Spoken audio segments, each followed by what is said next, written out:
کائنات کی اولین تخلیق کے وقت اس کا تمام مادہ ایک اکائی کی صورت میں موجود تھا۔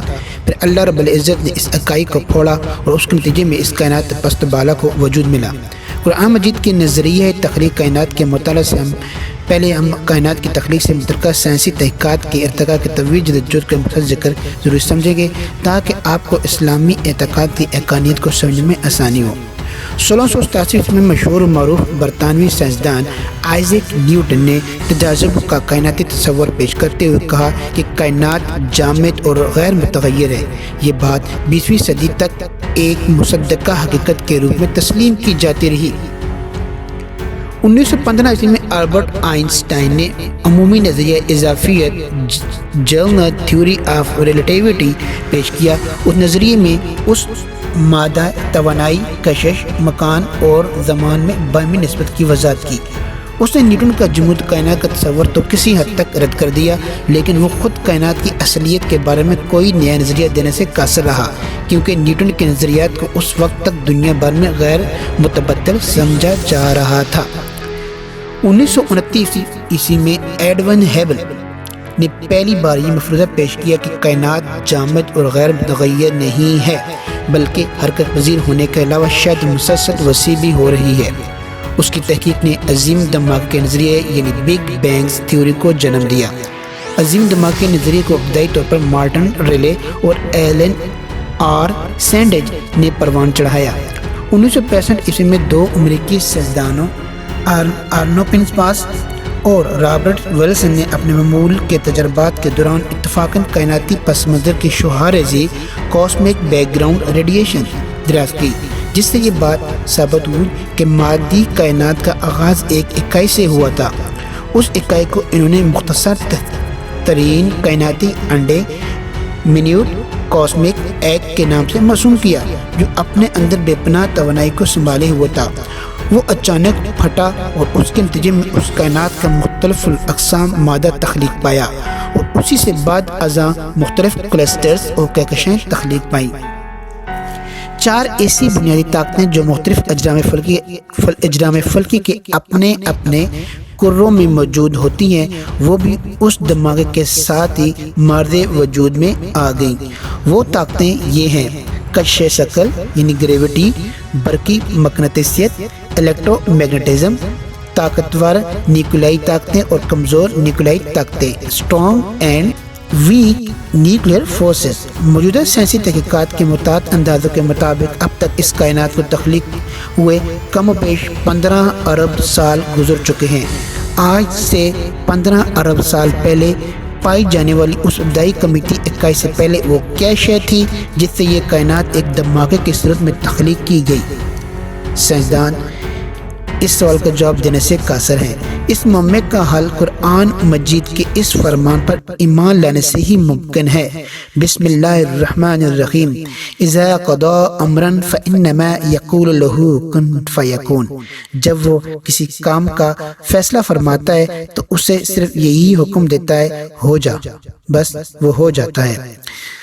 قرآنی اصلاح رتق کی سائنسی تفسیر ہمیں اس بات سے آگاہ کرتی ہے کہ بے پناہ توانائی نے کائنات کو اس وقت ابتدائی کمیٹی اکائی کی صورت میں باندھ رکھا تھا۔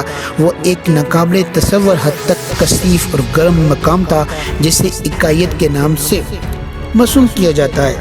اس وقت کائنات کی کثافت اور خلائی وقت کا انحناء دونوں لامحدود تھے اور کائنات کی جسامت صفر تھی۔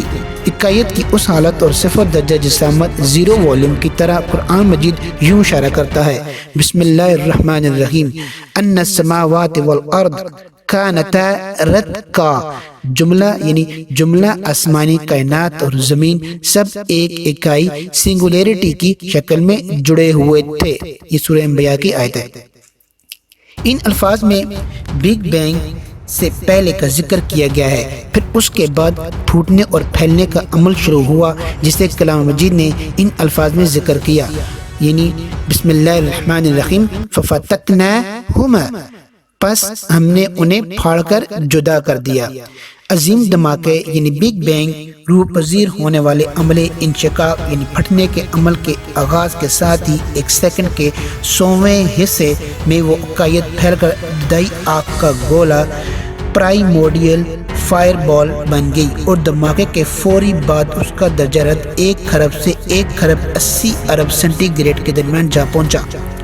تاہم عظیم دھماکے سے 1 منٹ بعد ہی کائنات کا درجہ حرارت تیزی سے گرتے ہوئے 10 گنا کم ہو کر 10 ارب سے 18 ارب سینٹی گریڈ کے درمیان آ پہنچا۔ یہ سورج کے مرکز کے موجود درجہ حرارت سے تقریباً 1000 گنا زیادہ درجہ حرارت تھا۔ اس وقت کائنات زیادہ تر فوٹان، الیکٹران، نیوٹریناز اور اس کے مخالف ذرات کے ساتھ ساتھ کسی حد تک پروٹان اور نیوٹران پر مشتمل تھی۔ کائنات کے اس اولین مرحلے کی تصویر کشی سب سے پہلے جارج گیمو نامی سائنسدان نے 1948 میں تصنیف کردہ اپنی مشہور تحریر میں پیش کی۔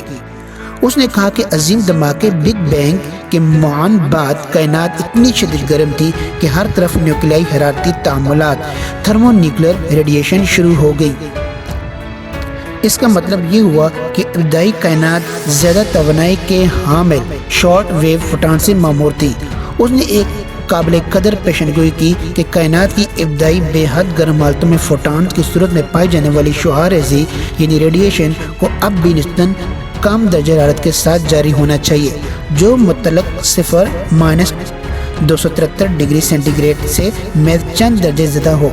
اس شعاع ریزی کو بعد ازاں 1965 عیسوی میں آرنو پینزیاس اور رابرٹ ولسن نے دریافت کیا۔ جو کائنات میں وسعت کا عمل جاری ہے اس کا درجہ حرارت گرتا چلا جا رہا ہے۔